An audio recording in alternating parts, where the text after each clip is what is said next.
Y bueno, a continuación, para dar inicio a la exposición, quisiera presentarles a la expositora que impartirá la sesión el día de hoy. Su nombre es Denise Alvear. Ella es terapeuta ocupacional de la Universidad de Playa Ancha. Es especialista en autismo, en atención temprana y control de esfínter. Está certificada en integración sensorial con los cursos 1, 2, 3 y 4. Está certificada también en el modelo Denver y Jasper en atención temprana en el nivel introductorio y además es docente de la carrera de terapia ocupacional en la Universidad de Playa Ancha. Sin más que decir, le doy el paso a Denise para que puedan comenzar con el seminario y espero que tengan una muy buena jornada. Muchas gracias, Constanza. Buenas tardes a todos y a todas los presentes. Espero que se encuentren todos muy bien. Agradezco mucho la convocatoria, el tiempo. Hay personas que ya han estado conmigo en otras instancias, así que agradecida también porque estén. Comentarles también, sumado a lo que dice Constanza, que también soy profesional de apoyo, por tanto, no solo trabajo en docencia, sino también hago atenciones directas en niñeces y adolescencias neurodivergentes, principalmente autistas con implicancias de integración sensorial, altas capacidades, TDAH, ¿ya? Y trabajo en inclusión educativa. A modo general, la idea es que en este seminario, evidentemente, ustedes saben que los tiempos son cortitos. Obviamente, a través del curso podemos profundizar mucho más. No dicto solamente yo el curso, también en conjunto con Alejandra González, psicóloga. Y bueno, las personas que ya han estado conmigo en otras instancias saben también que si tienen dudas específicas, pueden contactarse conmigo a través de Adipa en caso de que requieran a lo mejor algún apoyo o les quede en el tintero alguna duda muy, muy, muy profunda. ¿Por qué les digo esto? Porque la idea es que al final de la exposición, ¿cierto? Podamos hacer preguntas que sean más específicas y no casos clínicos. Ojo, no es porque esté mal o bien, sino porque nunca le vamos a poder dar la profundidad que se requiere en una instancia como esta, ¿ya? Y creo que dejarlos de una manera tan superficial abordada es irrelevante, ¿ya? Así que dicho eso, voy a comenzar a compartir, ¿ya? Para que comencemos la jornada de hoy. Entonces, el seminario de hoy que nos convoca tiene que ver con este curso que va a abordar estas temáticas en profundidad. Obviamente siempre vamos a requerir mayor información, pero comenzar con algo siempre es importante. Vamos a hablar acerca de conductas y contextos desafiantes en la niñez y en la adolescencia neurodivergente y cómo esto se correlaciona con el desarrollo emocional y sensorial, ¿cierto? Cuando leemos un título como este, a lo mejor nos da para pensar, bueno, ¿serán cosas separadas? ¿Podemos identificar así tan específicamente todo?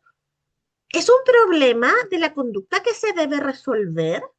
¿O son solo los contextos los que tienen que abordar, cierto? Nos surgen muchas dudas, más aún entendiendo que en la actualidad existen también niñeces y adolescencias que requieren de apoyo intensos, algunos no tanto, en diferentes instancias de participación y no solamente escolar. Es muy probable que muchos de los que están acá en este momento no sean solo docentes o profesionales de apoyo, sino también familiares de personas neurodivergentes o ustedes mismos sean adultos neurodivergentes también, ¿ya? Y, ¿por qué no decir un poquito de todo? Ya, entonces, ¿qué es lo que vamos a ver hoy? Vamos a repasar un poquito el concepto de neurodivergencia y por qué nos desafía. Vamos a hablar un poquito de desarrollo emocional y sensorial en relación a la neurodivergencia y cómo se relaciona con el desarrollo neurotípico. Porque vamos a hablar de neurotípicos si estamos hablando de neurodivergencia, ¿cierto? Lo vamos a ver también. ¿Cómo esto impacta en la conducta observada? No como problema de conducta, que eso también lo vamos a diferenciar, y algunas estrategias generalizadas de apoyo, porque si bien hay cosas que podemos considerar en la generalidad, cada niño y cada adolescente es un mundo distinto, por tanto, cada uno requiere de apoyos que sean específicos y personalizados en relación a ellos mismos y su contexto. Ahora, siempre, siempre, siempre a mí me gusta partir con esta especie de juego de mitos o verdades porque quiero saber en qué están, por qué están pensando, cuáles son sus ideas, ¿cierto? ¿Qué vivencian ustedes? Y desde ahí la idea es que a través del chat puedan contestar si eso es mito o realidad para ustedes, ¿ya? Primera aseveración, las personas neurodivergentes son solamente autistas. ¿Eso es un mito o una verdad? Mito, absolutamente mito o falso, ¿cierto? Siempre se dice, no, neurodivergencia igual a autismo, pero esto no es así. Existen muchas condiciones, entre estas el autismo, que es una más, pero pareciera ser que es una condición que está predominando o que se está visibilizando mucho más, ¿cierto? Segunda aseveración, existen similitudes entre el desarrollo neurotípico y neurodivergente. ¿Mito o verdad? Mito, mito, ¿verdad? Sí, mito, ya, vamos, mitad y mitad, ¿cierto? En la realidad sí existen similitudes. Ahora, ¡pum!, nos explota el cerebro. ¿Por qué sucede esto? Porque las personas neurodivergentes no dejan de tener un desarrollo propio, no dejan de desarrollar habilidades propias del desarrollo neurotípico esperado. Ejemplo, pensemos, por ejemplo, en los terribles 2, en los terribles 3 y, ¿por qué no decir los terribles 4, ¿cierto? Los chicos presentan características muy propias del desarrollo. Ojo, a la base de una neurodivergencia se intensifican algunas conductas, ¿ya? Pero existen también características propias del desarrollo. Otro ejemplo, llegan a veces a consultar y te dicen, pero su desarrollo psicomotor fue esperado. Tuvo marcha dentro del tiempo esperado, habló dentro del tiempo esperado, incorporó alimentos según el tiempo, por tanto, existen también características que se van a dar, ¿ya? Siguiente aseveración. La neurodivergencia desaparece cuando las personas se vuelven adolescentes o adultas. Esto es absoluto y totalmente mito, ¿cierto? Y esto es súper importante considerarlo, pero no solo saberlo, sino también aplicarlo, ¿ya? Personas neurodivergentes pasan, por ejemplo, a la enseñanza media, que pasa en la adolescencia. Cambios propios del desarrollo, desarrollo biológico, desarrollo personal, cosas que tenemos que considerar. Tenemos adultos que van a la universidad, tenemos adultos que van a iniciar vida laboral y siguen siendo neurodivergentes, ¿ya? Entonces, no podemos olvidarnos de esto y entender que los apoyos se entregan desde el contexto cuando las personas avanzan en su trayectoria evolutiva, ¿ya? Siguiente aseveración. Las dificultades sensoriales siempre se relacionan con los ruidos y el tacto. Absoluta y totalmente mito, ¿cierto? Ni siquiera estamos hablando del modelo de trabajo de integración sensorial, estamos hablando de lo sensorial en general. Existen 8 sentidos, no 5, 8. Entre esos el tacto, la audición, el vestibular y también la interocepción, que sigue siendo uno de los sentidos más desconocidos, que es el sentido que se relaciona con las señales internas de nuestro propio cuerpo. Cuando usted tiene ganas de comer, cuando usted está cansado, cuando usted tiene ganas de ir al baño, es el sistema interoceptivo, perdón, el que le manda señales para en el fondo aclarar o darle a entender que está pasando algo a nivel orgánico. ¿Ya? Siguiente aseveración. Cuando las personas neurodivergentes se enojan o lloran es porque están desreguladas. Mito, absolutamente mito. Y eso también es súper importante, ¿ya? Porque a veces nos encontramos, por ejemplo, en las escuelas y nos dicen, se desreguló. Ya, pero ¿qué pasó? No es que yo lo reteo, le dije que se sentara y se puso a llorar. ¿Eso es una desregulación? Absoluta y totalmente no. Es una respuesta esperada cuando tengo pena. Cuando tengo pena puedo llorar. Si a lo mejor un compañero me empuja, me voy a enojar. ¿Estoy desregulado por eso? No, estoy enojado. Ahora, ojo, estas conductas pueden ser precursores de una posible desregulación, pero no necesariamente se gatilla una desregulación. ¿Ya? Siguiente aseveración. Las desregulaciones son siempre por causa emocional y se visibilizan como externalizantes. Mito, absolutamente mito, ¿cierto? La desregulación no siempre es por causa emocional. Existen desregulaciones, por ejemplo, por saturación sensorial también. Y no todas las personas se desregulan hacia afuera. También hay personas que se desregulan de forma interiorizante y dejan de responder al contexto. Ahora, ¿cuáles son las que nos problematizan a nosotras? Las que son externalizantes, ¿cierto? Porque no siempre logramos identificar cuando una persona deja de contestar o está tan superada que en el fondo se desconecta de la participación. ¿ya? Porque ese, por ejemplo, si lo visibilizamos en contexto escolar, ese no me molesta. ¿Ya? Ese está tranquilo, ese está silencioso. ¿Cuál es el que me molesta? ¿Dónde llamo a la familia? ¿Dónde pido asistencia a los colegas? Cuando hay gritos, cuando hay llantos, cuando se escapan de la sala, ¿cierto? Cuando botan cosas. Pero el otro lo está pasando igual de mal, ¿ya? Siguiente aseveración. Los apoyos siempre pueden ser generalizados.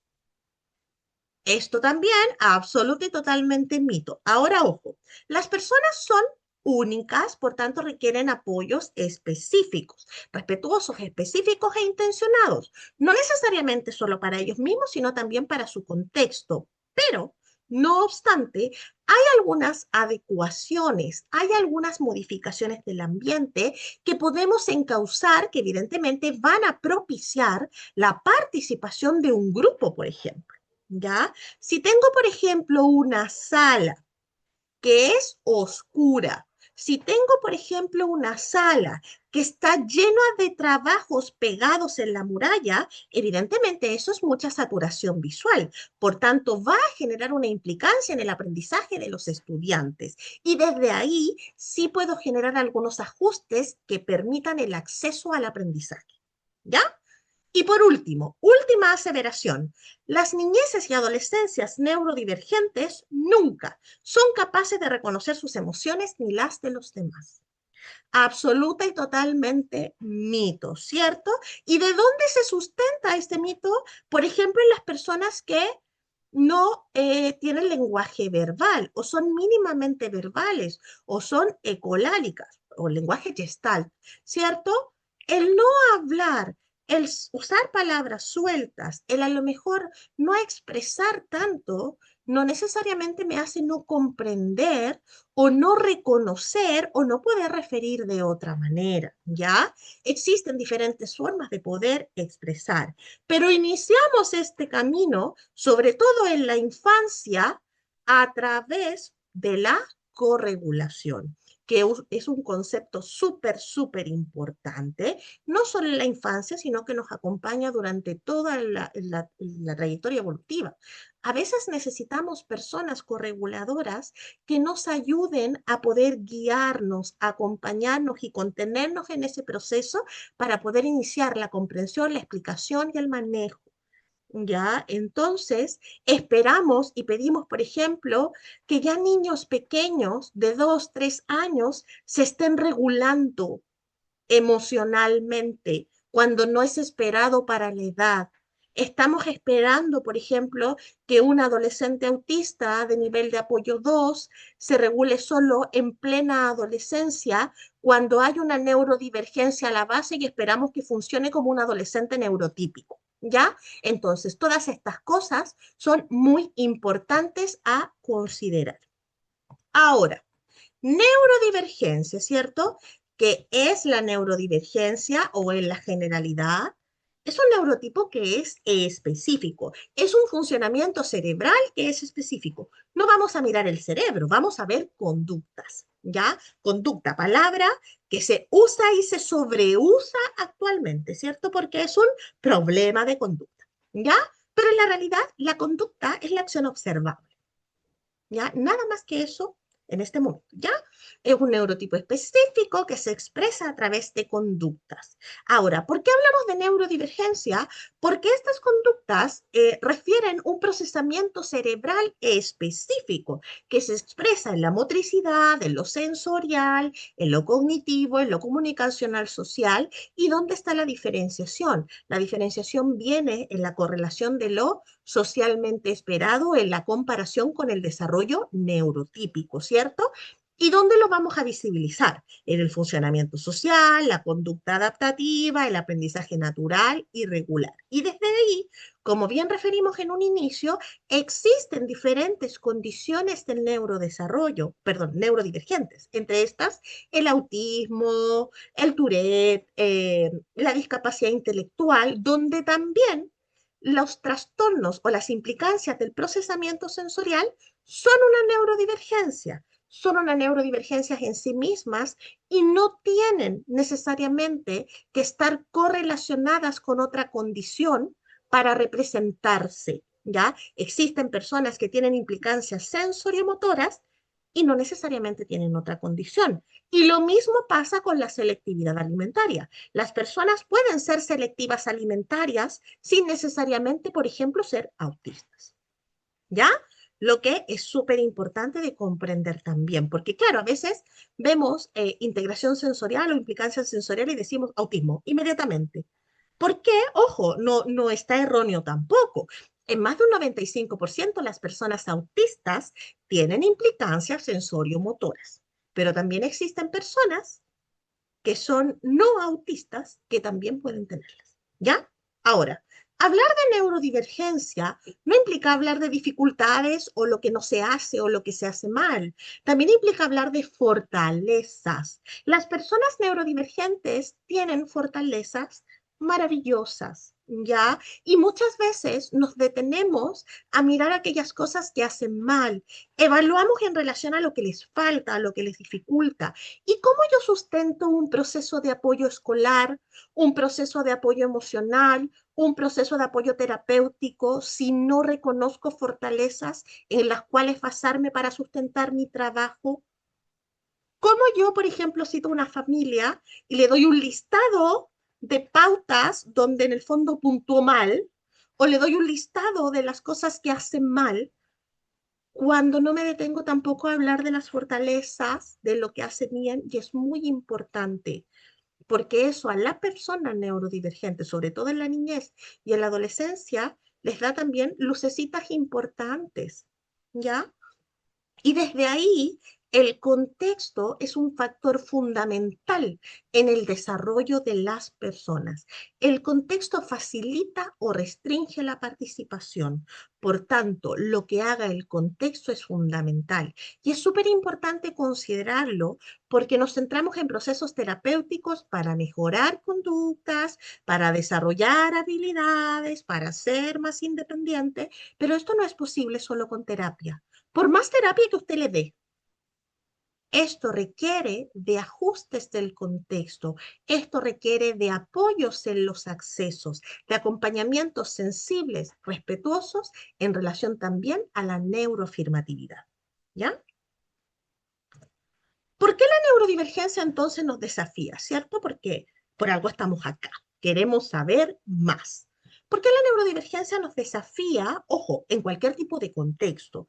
Porque si bien estamos viviendo un paradigma social de la discapacidad, porque esa es la actualidad, aún como sociedad mantenemos una visión médico-rehabilitadora. Cuando hablamos del paradigma del modelo social de la discapacidad, es entender que la discapacidad se suscita desde el contexto. Por tanto, a mayor barrera es mayor la discapacidad. No obstante, seguimos visibilizando a una persona neurodivergente con dificultades que debe ir a terapia para ser reparada, para mejorar, para participar y para adaptarse.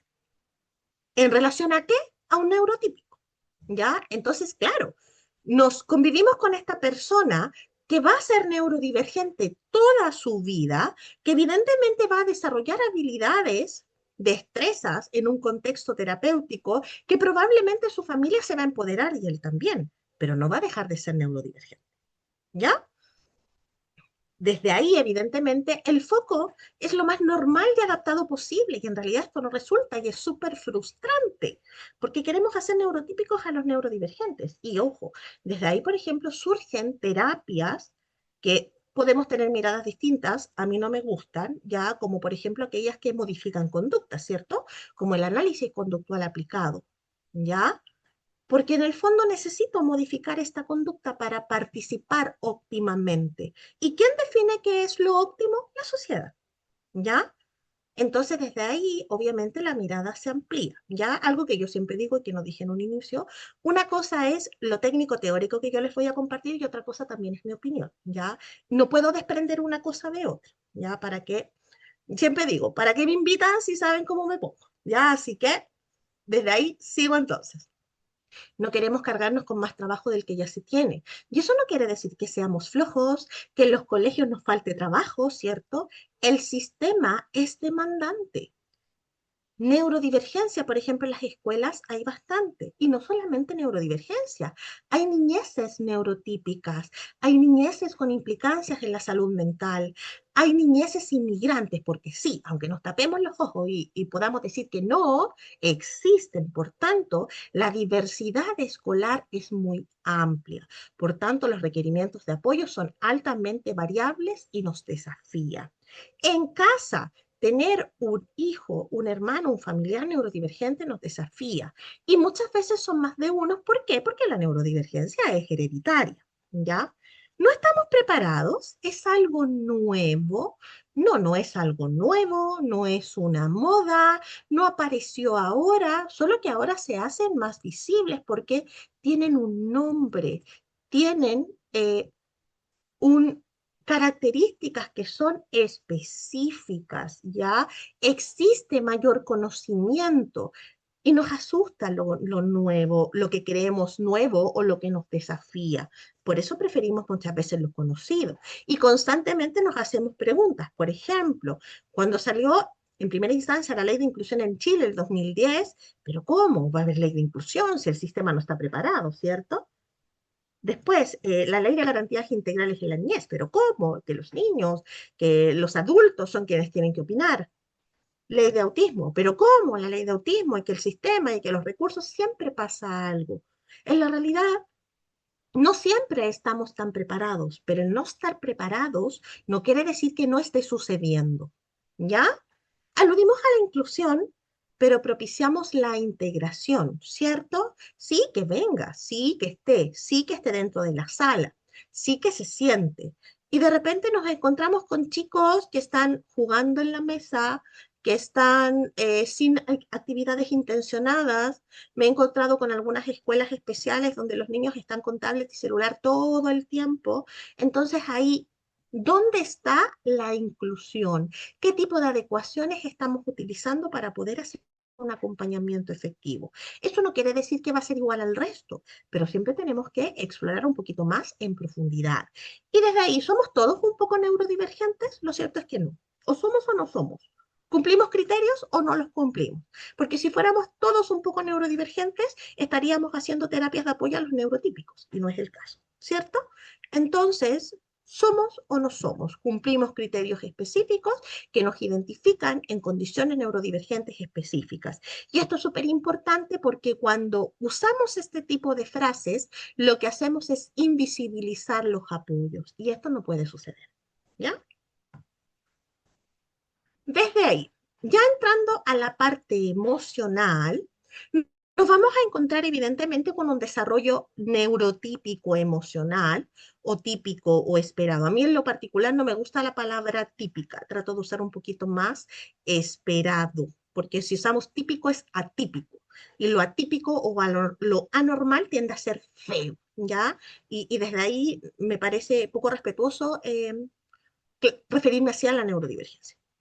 Entonces, pensemos en un desarrollo típico, o perdón, neurotípico o esperado, ¿cierto? Lo neurotípico o lo esperado son las adecuadas respuestas adaptativas, lo que debería pasar según lo que nos dice la trayectoria evolutiva.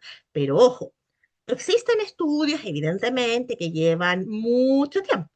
Pero estos estudios que llevan mucho tiempo no siempre consideran factores que son súper importantes, como por ejemplo la cultura en la que las personas se encuentran inmersas, ¿ya? No es lo mismo un niño que nace en Latinoamérica o un niño que nace en Estados Unidos o en Europa, por ejemplo. Evidentemente, el contexto va a ser distinto, ¿ya? Entonces, desde ahí, esos factores son súper, súper importantes. Lo que sí sabemos en la generalidad es que el desarrollo psicomotor o integral de la niñez hasta el crecimiento está altamente relacionada con dos principales cosas. Primero, con la maduración del cerebro y segundo, con la estimulación y el acompañamiento desde el entorno. No puede haber una sin la otra, ¿ya? Porque en el fondo es el entorno el que me ofrece oportunidades para que mi desarrollo vaya, en el fondo, transitando, ¿ya? Y no dejó de ser neurodivergente en caso de serlo, ¿cierto? Pero evidentemente un acompañamiento me ofrece mayores oportunidades. Entonces, dentro de lo emocional, Esperamos un tránsito esperado dentro de lo psicomotor. ¿Qué implica esto? Primeras expresiones de gestos, contacto visual, el llanto, si la veo hasta llegar a palabras y así consecutivamente. Pongo llanto porque si bien el llanto no es una señal de comunicación concreta como hito, sí me expresa cosas. Las que son mamás, las que son hermanas, las que han criado niños, niñeces, saben reconocer el llanto.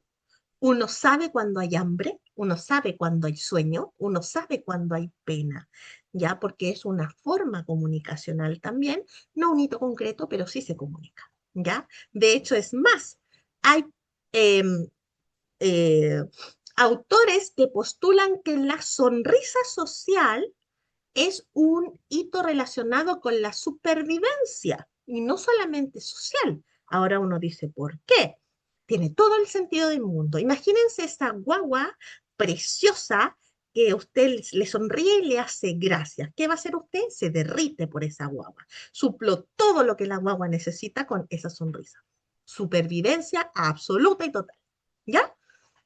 Antes de los 4 años, los niños están más centrados en sí mismos, lo que es muy esperado, ¿ya? Desde los 4 en adelante vamos a empezar a desarrollar habilidades de la llamada cognición social, ¿cierto? Empatía, comprender al otro, marcamos más el respeto de turno, ¿cierto? Comienzo a comprender emociones que son más complejas y a verbalizarlas. Pero antes de eso, conozco emociones básicas, ¿cierto?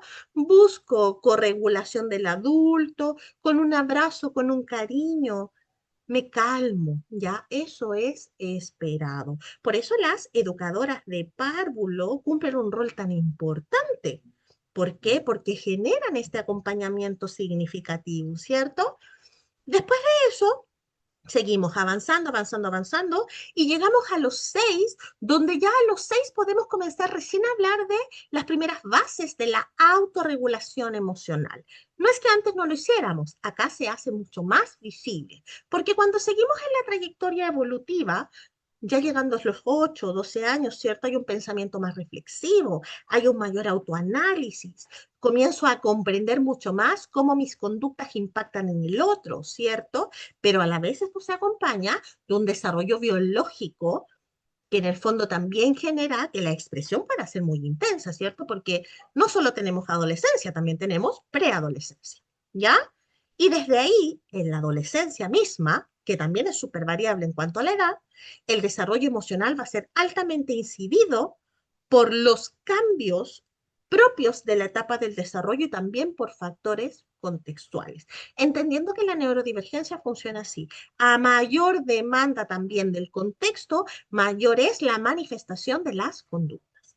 ¿Ya? ¿Qué pasa ahora con la neurodivergencia? Ojo, lo neurotípico también está pasando, ¿cierto? Pero sumémosle factores que son relevantes e importantes. Hablar de desarrollo neurodivergente implica que no es solo neurotípico, ¿ya? Hay una neurodivergencia que engloba el desarrollo de esta persona, donde evidentemente el tránsito del desarrollo emocional no va a ser el esperado, ¿ya? O no va a ser el que el desarrollo psicomotor nos dice. Pueden haber cambios significativos. Pueden haber niñeces, por ejemplo, que tienen una expresión muy intensa, así como hay niños que desde muy pequeños logran identificar emociones, ¿ya? Logran identificar, por ejemplo, a las otras personas. Sabemos que existen personas que son hiperempáticas o que poseen una doble empatía. Por tanto, mi manifestación emocional va a ser súper distinta también, ¿ya? La comprensión y la expresión también varía en las personas. No necesariamente entiendo lo que el otro me quiere comunicar gestualmente, no necesariamente logro comprender la gran ensalada de emociones que siento en un momento. Muchas veces comunico emociones que no son. Por ejemplo, uno de mis pequeños hoy me decía, porque no se quería ir, estoy asustado, y estaba tapado, así con un calor del terror, pero no estaba asustado, no se quería ir. No se quería ir a la casa, no quería subirse al auto y tenía pena, estaba enojado, estaba frustrado, pero de un tiempo a otro empezó a reconocer el temor o el estar asustado, porque también genera ansiedad, en paralelo cierta frustración, entonces desde ahí él busca a sus 3 años tratar de darle una respuesta a lo que está sintiendo, que es más complejo que estar asustado. ¿Ya? También, el ambiente es un factor fundamental para propiciar la comprensión, la expresión y la regulación emocional. La corregulación acá cumple un factor fundamental en el acompañamiento sensible y respetuoso, pero no cualquier persona es correguladora. Correguladora es la persona vincular, correguladora es la persona cercana, la que me conoce, la que me entiende, ¿ya? Y eso es súper importante. Ejemplo, vamos al contexto escolar. Salas sensoriales, ¿cierto? En Chile. Salas sensoriales que desde agosto del 2025 se empezaron a propiciar para postular. Claro, armamos la sala sensorial, qué bonitos implementos, que ojo, nos sirven para todos y desde ahí pensamos que los implementos son un palo blanco y no lo son.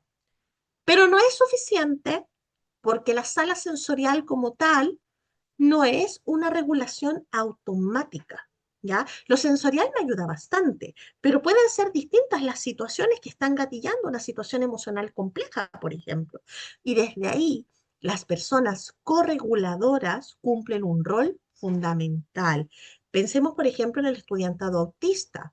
PAEC, Plan de Acompañamiento Emocional y Conductual. Las personas a cargo del PAEC son principalmente las correguladoras, son quienes conocen a este niño, niña, adolescente. No puede ser cualquier persona, ¿ya? Porque no solamente tienen el rol administrativo de hacerse cargo de este plan, son quienes pueden apoyar sensible y respetuosamente a este niño o niña adolescente ante situaciones desafiantes, ¿ya?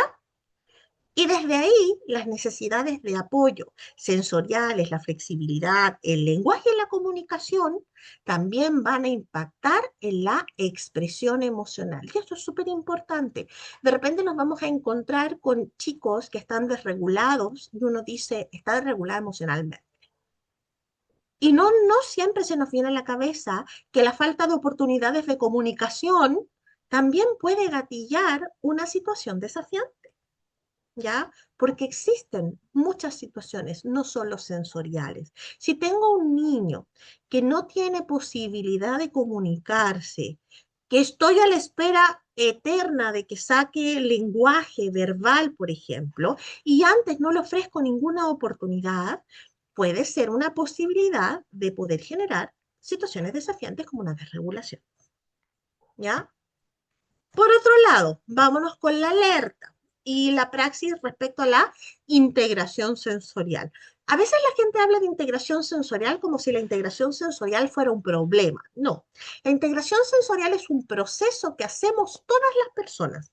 Continuamente, neurotípicos y neurodivergentes estamos procesando información sensorial, que más bien es multisensorial, porque estamos procesando información continua de los diferentes sentidos, que son 8.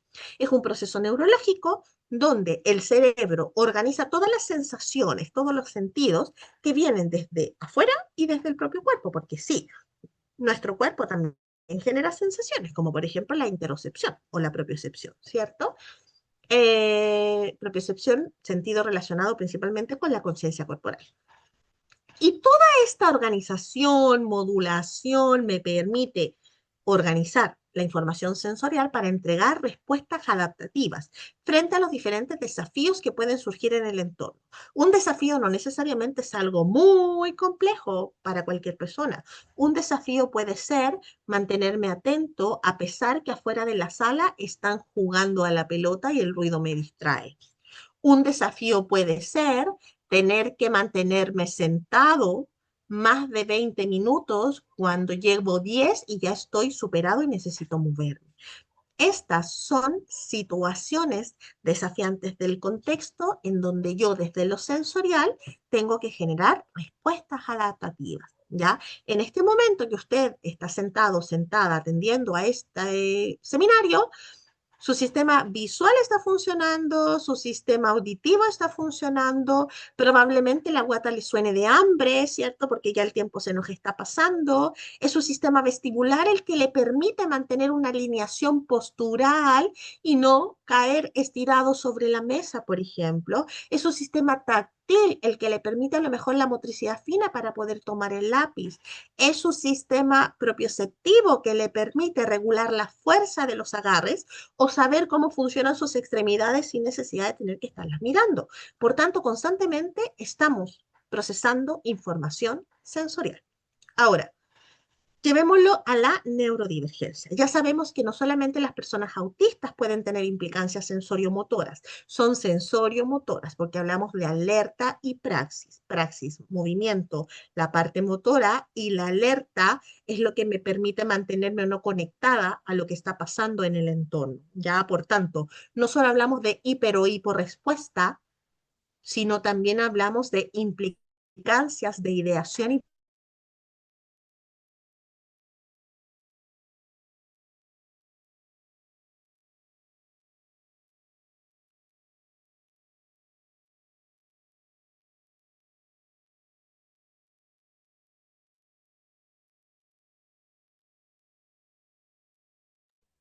Sí, me parece que Denise se nos cayó. Vamos a esperar unos segunditos a ver si es que vuelve. Si no, me voy a contactar para saber qué es lo qué es lo que ocurrió. Estos imprevistos que pueden ocurrir.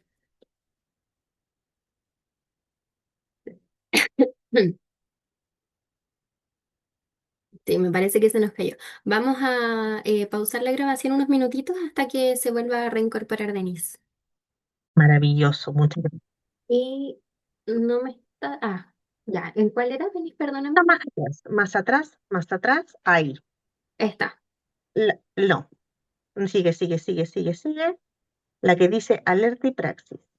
Ah, ya. Era más Más adelante. adelante, no, Ahí. atrás, atrás. La Ya. que Le dice voy a alerta y despegar. praxis. Es que no la Esa. veo. Ah, esta. ¿Sí? No, la que sigue. Ay, perdóname. Esta. Sí, aquí era. Perfecto, ya. Entonces, desde ahí, me quedé en la parte de desarrollo sensorial y motor neurodivergente. Constanza va a ir cambiando porque ella ahora tiene el mando de la dirección de las diapos, ¿ya? Entonces, hablamos de la conducta, ¿cierto? Y la mayor parte del tiempo eh, no necesariamente le entregamos la comprensión adecuada a la conducta, ¿ya? Lo que menos se nos ocurre es que puede ser un problema sensorial. Vemos cosas evidentes. Ejemplo, se tapa los oídos porque le molestan los ruidos. Se para y es inquieto. Pero, por ejemplo, cuando un niño lanza un golpe o un empujón a otro, ¿qué pensamos? Es violento. Se relaciona a través del conflicto. Pero jamás nos ponemos a pensar que puede ser que este niño tenga la alerta alta táctil, que sea hiper al tacto y que responde de esta manera porque un compañero o compañera se acercó tanto que disparó su alerta y necesitó defenderse, porque eso es lo que yo siento. Me siento en una situación de peligro. O, por ejemplo, estamos jugando y tengo un compañero que va y me empuja. Y claro, pareciera ser que es violento, pero no nos detenemos a pensar que este niño a lo mejor puede tener implicancias proprioceptivas, no regula la fuerza, no conoce bien su cuerpo y por tanto a veces pudiera ser más brusco, ¿ya? Entonces, las conductas no son un problema de conducta en sí mismas. Lo que necesitamos saber es qué genera estas conductas y qué oportunidades o barreras estoy entregando yo para generar estas conductas, ¿ya? Por otro lado, la manifestación es variable. No todos y todas van a presentar las mismas dificultades, porque no siempre todos los sentidos se van a encontrar impactados. Cuando hablamos, por ejemplo, de perfil sensorial, cuando se dice un perfil hiper o hiporresponsivo, no es hiper o hiporresponsivo a todo. En algunos sentidos buscamos más y en otros buscamos menos, porque depende del caso. Y hay algunos sentidos que no están implicados. Y además, el ser, por ejemplo, hipersensibles al tacto o hipersensibles auditivos, no tampoco me hace tener un perfil igualitario. Una persona hipersensible auditiva puede ser hipersensible, por ejemplo, a la música o a los gritos o a los llantos. pero puede ser hipersensible, por ejemplo, claro, a los gritos, a los globos, pero no necesariamente a la música, la puede escuchar fuerte. ¿Ya?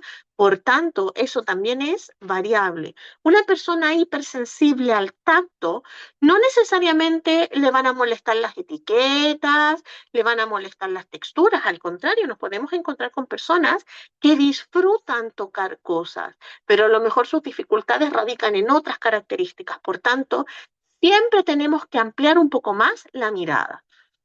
También tenemos que entender que los sentidos son 8, por tanto, pueden existir implicancias en cualquiera de estos o en más de uno al mismo tiempo. Nos vamos a encontrar con personas que son hiper e hiposensibles y también nos podemos encontrar con esa misma persona que tiene implicancias en la praxis, por ejemplo, en el planeamiento motor y puede ser torpe, ¿ya? Por tanto, puede ser mucho más amplia, ¿ya? La falta de comprensión o detección de apoyos impacta significativamente en la participación, porque claro, pensamos, por ejemplo, que puede ser otra cosa. Y si no proveemos apoyos efectivos, evidentemente no vamos a observar mejorías. Si no logramos en una evaluación de cuál es la real implicancia sensorial, el tratamiento que vamos a entregar va a ser inadecuado, porque sí, cada sentido se trabaja de forma específica, ¿ya? Y por último, para el modelo de integración sensorial, que es el marco de trabajo, los requerimientos de apoyo, las evaluaciones y las intervenciones se van a sustentar en tres principales sentidos, que son el táctil, vestibular y el perceptivo. Y de nuevo nos explota el cerebro. ¿Y qué pasa con la audición? ¿Cómo lo hacemos para que deje de ser hipersensible auditivo? La misma pregunta tenemos que hacernos para lo táctil, para lo vestibular, para lo perceptivo. ¿Cómo deja de ser hipersensible al tacto? No deja de serlo. Las personas con implicancias sensoriales son neurodivergentes, aprenden estrategias, los entornos ofrecen apoyos, usan adaptaciones, existen modificaciones del ambiente para mitigar el impacto sensorial, pero no dejan de ser neurodivergentes, ¿ya? Y desde ahí, el modelo de integración sensorial va a abordar alerta y también va a abordar praxis. Y una de esas formas de abordaje, sobre todo, así como bonus, en la hipersensibilidad auditiva y táctil, no es exponer progresivamente a las personas. No, si yo la expongo progresivamente de ruidos más suaves a más fuertes o tacto más grueso a más viscoso. No, ¿ya? Esto no sucede. Eso no es una forma de intervención desde el modelo de integración sensorial, sino que tiene que ver con la desensibilización sistemática y en este caso no aplica. ¿Ya? Constanza, sigue a la siguiente, por favor. ¿Cómo correlacionamos todo esto entonces? Evidentemente, a medida que vamos hablando, vamos dando luces, ¿cierto? Porque sí, existe una correlación súper importante. No podemos separar condición neurodivergente de desarrollo emocional, de desarrollo sensorial y todo lo que esto implica. Estamos hablando de conexiones cerebrales, de sistemas que están interrelacionados, de áreas del cerebro que están en constante correlación porque hay neuronas que envían información, ¿cierto? Inputs nerviosos. Y desde ahí las áreas cerebrales están correlacionadas de manera importante. Lóbulo frontal, por ejemplo, que ojo, no solamente hablamos de TDAH y lóbulo frontal, funciones ejecutivas, lóbulo frontal me permite planeamiento motor, lóbulo frontal me permite los procesos motores del habla. Por tanto, suceden diferentes cosas y ese es uno de los principales precursores para poder tener el control inhibitorio, por ejemplo, de ciertas conductas, ¿cierto? Tenemos también sistema nervioso simpático y parasimpático. ¿Qué pasa con estos sistemas, cierto? Cuando yo tengo la alerta alto, mi alerta se dispara. Ejemplo, alguien va y me toca y no me gusta, ¡pum! Mi alerta se dispara rápidamente. Mi sistema nervioso simpático me dice así como, wiu, wiu, algo está pasando, algo pasa ahí, y mi sistema nervioso parasimpático le dice, tranquilo, te tocó, no sé, tu compañero de lado, calmémonos, no está pasando nada, ¿ya? Son los sistemas que me permiten optimizar la alerta, pero las personas con implicancias sensoriales o tienen la alerta alta constantemente o la alerta baja, entonces necesitan mayor intensidad en el apoyo a la modulación. Hipotálamo y amígdala, ya parte del sistema límbico que me permiten expresar y regular las emociones, que a su vez se correlacionan con el lóbulo frontal, ¿ya? O sea, cerebralmente, neuronalmente están conectadas. ¿Cómo lo vemos en la conducta, cierto? Lo que observamos. Nos vamos a encontrar con conductas desafiantes. Ojo, cuando hablamos de conducta desafiante, no hablamos de una conducta problema, no hablamos de un chico que se porta mal, no hablamos de una desregulación constante, hablamos de conductas que desafían al entorno a movilizarse. Esa es una conducta que me desafía. Y estas conductas se suscitan porque existen contextos que me desafían, existe un impacto ambiental. La conducta nunca surge porque sí. El chico que sale corriendo de la sala y que se da cabezazos, por ejemplo, en el patio, no sucedió de un día para otro. Cuando nos preguntamos y decimos, no, es que de repente sucedió, ese de repente no sucede, ese de repente fue una escalada consecutiva de cosas que, ojo, no siempre logramos visibilizar, pero que se da. Entonces, cuando suceden estas cosas por contextos desafiantes o observamos conductas que nos desafían, evidentemente, o en la mayor parte del tiempo, las explicamos como un problema de conducta, que muchas veces decimos es una mala crianza, ¿cierto? Un problema de la personalidad, pero no desde la naturalidad de la neurodivergencia, entendiendo que son cosas que pueden suceder cuando el ambiente me desafía, no justamente, ¿ya? Las conductas desafiantes se van a observar de diferentes maneras y una de estas tantas es la desregulación emocional. Cuando hablamos de dificultades sensoriales, por ejemplo, de modulación, de alerta, hiper e hipo, ¿qué vamos a visibilizar? Ansiedad, preocupación, irritabilidad, temores y frustración, por ejemplo. A veces nos vamos a encontrar con conductas socialmente negativas o violentas que muchas veces responden a conductas de protección o manifiesto emocionalmente, porque sí, la integración sensorial se relaciona con conductas adaptativas, se relaciona con la autorregulación del nivel de alerta, que permite propiciar una conducta adaptativa y emociones adaptativas. Por tanto, si no logro regularme emocionalmente, optimizar mi nivel de alerta, eso va a impactar en mi conducta y en mi regulación emocional. Y por otro lado, cuando tenemos implicancias en la praxis, que ojo, ideación y planeamiento motor, va a haber un impacto negativo en la autopercepción, porque si soy torpe, si no puedo tomar el lápiz, si choco con los puestos de mis compañeros, si soy brusco, si no todas las cosas, si me paso cayendo, evidentemente mi autopercepción, mi autoestima va a estar disminuida y mi salud mental también se va a encontrar implicada. Y una cosa que también surge y que también olvidamos mucho tiene que ver con la estigmatización. Y la estigmatización crea realidades que son muy negativas. Si a mí constantemente me dicen que me porto mal, que no hago caso, que soy porfiado, evidentemente mi identidad se va a construir en base a eso y no podemos estigmatizar negativamente porque nunca podemos olvidar que nos encontramos con personas que tienen un desarrollo integral, que evidentemente van a tener dificultades, porque sí, van a presentar conductas desafiantes ante contextos que son desafiantes, pero que también tienen fortalezas y que requieren apoyos. ¿Ya? Dale, Constanza, la siguiente.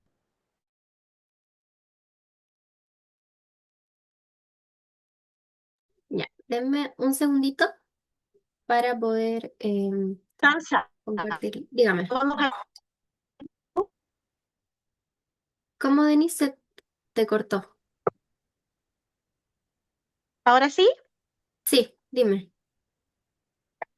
No proyectes el video porque no creo que lo alcancemos a ver, porque Ah, claro, ya, como me caí, pero ok. como vamos a mandar la presentación, ahí las personas Ujú. lo van a poder ver, ¿ya? Sí, de todos modos les Entonces, voy a dejar el link para sí, que les voy a dejar el link aquí en el chat, para quienes lo quieran ver súper, después. muchas gracias, ¿ya? Ujú. De todas maneras, la presentación se envía, ¿cierto? O la Sí, gente la o sea, puede ver, ya, sí. maravilloso. Ahora, para ir cerrando, ¿los apoyos están centrados en la mejoría de las personas o en las oportunidades brindadas por el entorno? Ojo, no es que no queramos que las personas no estén bien, vamos a proveer apoyos para generar habilidades, para seguir desarrollándose, para generar conductas adaptativas, pero esto no es posible sin ajustes contextuales respetuosos, sin oportunidades de participación, no solo en la infancia y en la adolescencia, sino también en la adultez. Y desde ahí, vamos a identificar fortalezas y requerimientos de apoyo. vamos a entregar apoyos terapéuticos efectivos que respondan a esos requerimientos de apoyo. Por tanto, la identificación certera va a ser fundamental. ¿Ya? Los apoyos no se van a centrar o no pueden centrarse solamente en la persona neurodivergente, sino también en sus contextos de participación natural. Y los apoyos deben ser colaborativos. No podemos pensar que solo el terapeuta lo va a hacer, que solo la profe va a generar el ajuste, que solo el colegio lo tiene que hacer o que solo la mamá o el papá tienen que conversar con el niño en la casa para que se porte mejor. Eso no funciona así. Los apoyos son colaborativos, los apoyos son integrales, los apoyos son contextuales porque es ahí donde funciona la persona neurodivergente. ¿Ya? Esto en apoyo, ¿cierto?, de profesionales de apoyo cuando existe la posibilidad. Los apoyos no son solo terapéuticos desde ahí, entonces lo que se hace en la naturalidad es súper importante. A veces nos preguntamos, ¿qué hacemos? Bueno, a veces el hacer implica organizar una sala de clases, organizar una habitación, mantener estructura, mantener apoyo visual, ¿ya? Generamos conocimiento y también nos educamos. No podemos estar repitiendo todo lo que vemos solamente en redes sociales, lo que habla cualquier persona, ¿cierto? Podemos escuchar y podemos aprender, pero cómo nosotros generemos este conocimiento, compartamos y sigamos aprendiendo es fundamental, porque esto cambia, las cosas van avanzando, las personas van creciendo y tenemos que irnos actualizando, ¿ya? También el empoderamiento es fundamental, tanto de la persona neurodivergente como también desde sus familias o los participantes de sus espacios naturales, porque sí, el acompañamiento terapéutico es fundamental, pero hay momentos donde las personas van a estar independientes o autónomas y desde ahí lo que puedan hacer, cómo puedan comunicar y cómo sus entornos puedan acompañar son factores protectores que son fundamentales. Cosas muy generales, estructuras claras, los apoyos visuales. Ojo, apoyos visuales que no son solo pictogramas. Apoyos visuales son pictogramas, son listados, son historias sociales, son secuencias de actividades, ¿ya? Modelados emocionales, porque ¿cómo vamos a enseñar a regular emociones si no enseñamos cómo hacerlo desde el entorno, ¿cierto? Adaptaciones, estrategias, modificaciones del ambiente a la base sensoriomotora pueden ser fundamentales a lo largo del desarrollo y desde ahí los apoyos van a variar a lo largo del desarrollo del ciclo vital. No van a desaparecer, en algún momento se van a pausar, pero van cambiando en la medida que la persona crece y que las necesidades de su entorno varían. ¿Ya? Eso. Constanza, siga adelante. Entonces, eso sería en general todo el seminario. Agradezco mucho la espera y el respeto ante la escucha. Sé que hay muchas preguntas. Tengo claro que no todas las voy a poder contestar, pero Constanza, te pido que puedas seleccionar por lo menos dos, las que tú quieras, ¿cierto? Para que las podamos responder. ¿Ya? Bueno, Eso. vamos a seleccionarlas según el orden en que subieron las manitos. Les recuerdo que idealmente las preguntas tienen que ser relacionadas a lo expuesto el día de hoy, evitando los casos clínicos porque no nos da el tiempo para poder profundizar lo suficiente. Así que, bueno, vamos con Ana. Hola, buenas noches. Muchas gracias por la exposición. Es un tema Hola, en torno al que estaba haciéndome muchas preguntas hace rato y quería preguntarle a la expositora si tiene alguna recomendación de dónde mirar, porque a mí me llama mucho la atención y que justamente tenía que ver con lo que se planteó, que hay un desarrollo normal, entre comillas, y un desarrollo que está afectado por muchas más variables que el desarrollo de los niños neurodivergentes. Y en ese sentido siempre me he preguntado qué pasa con la psicopatología en ese caso. Si podemos aplicar los mismos criterios diagnósticos para un montón de cosas. Entonces, no he sabido dónde buscar ni dónde investigar, pero tengo demasiadas preguntas al respecto. No sé si hay alguna ¿estás recomendación que hablando tengan de psicopatología como desde el área psiquiátrica? desde el área ¿Eso, a eso te estás psicológica. refiriendo? Estaba pensando en diagnósticos, por ejemplo, depresión infantil, el cutting, que está súper fuerte también en los adolescentes. Ah, ya, perfecto. Mira, en la realidad, bueno, en el curso igual compartimos harto material, pero sí, en este momento, como estoy en mi celular, no tengo nada a la mano, pero a lo mejor me Ujú. pudieras escribir como canalizado a través de RIPA para poder compartirte material. En la realidad, existen coexistencias muy importantes en relación con el desarrollo neurodivergente. La gente piensa que solamente en la adolescencia y en la adultez, pero también en las infancias, ¿cierto? Las neurodivergencias tienen correlación con otras características del desarrollo, como bien tú dijiste, como la depresión, como el TLP, como los trastornos de la conducta alimentaria, como el ARFID, ¿cierto? Los trastornos del ánimo mixto. Y lastimosamente existe un gran número de personas neurodivergentes que han sido sujetas de abuso sexual. ¿Ya? ¿Por qué? Porque existen implicancias sociales, emocionales, donde no siempre logran visibilizar las intenciones o comprender también lo que sucede, ¿ya? Entonces, desde ahí tengo algún material que te puede servir. Ahora, así como de lo que recuerdo en este momento, hay una madre de un chico autista adulto, si no me equivoco, sí, adulto ya, o adolescente adulto, que es Anabel Cornago, probablemente muchos de ustedes la conozcan. Ella es española y ella también ha generado mucho material súper actualizado en relación a las coexistencias. ¿Ya? Otros profesionales de apoyo que a mí me gustan mucho, puede ser Ruth López, terapeuta ocupacional. Tenemos también a Mauricio López, que no es profesional de apoyo, pero es autista de la comunidad queer, con importante conocimiento en relación a las diversidades, ¿cierto? Creo que desde ahí puedes encontrar un material súper atingente y actualizado con una mirada mucho más respetuosa del desarrollo en estas coexistencias que tú necesitas visibilizar. ¿Ya? Muchas gracias. Ya, Ana, a ti. Dale, Constanza, la última pregunta. Vamos con la última que sería María. Hola, buenas tardes. Dar las gracias primero por el seminario. De verdad, quedé como muy llena de información. Y hay una pregunta que me ronda mucho. Yo trabajo en un programa de integración escolar. Entonces quería saber, en cuanto a lo expuesto sobre el desarrollo sensorial y motriz, ¿es relevante sugerir a las familias que puedan ir a un profesional competente para evaluar el perfil sensorial y encontrar estrategias de apoyo más atingentes y más específicas para los chicos? Sí, excelente pregunta. Muchas gracias, María.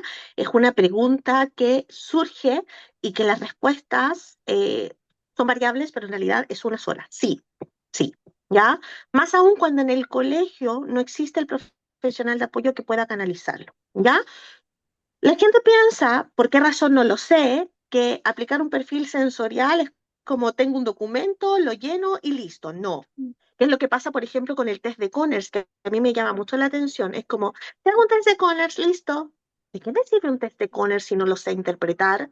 ¿De qué me sirve un perfil sensorial si no lo sé interpretar?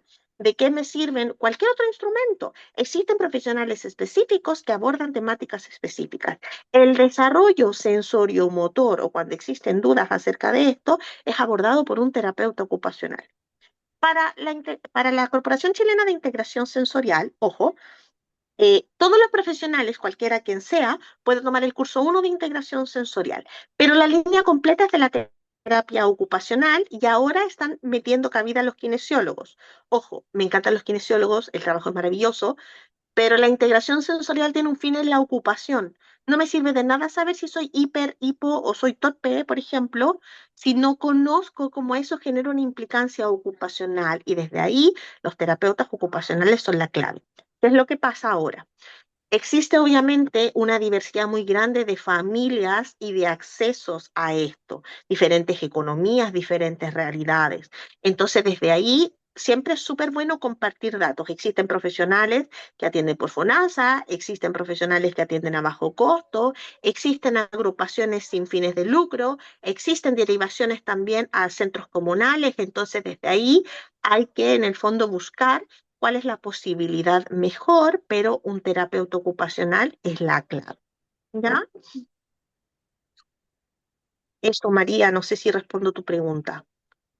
Sí, totalmente, ya que dentro del PAEC igual se pregunta cuáles son los factores gatillantes.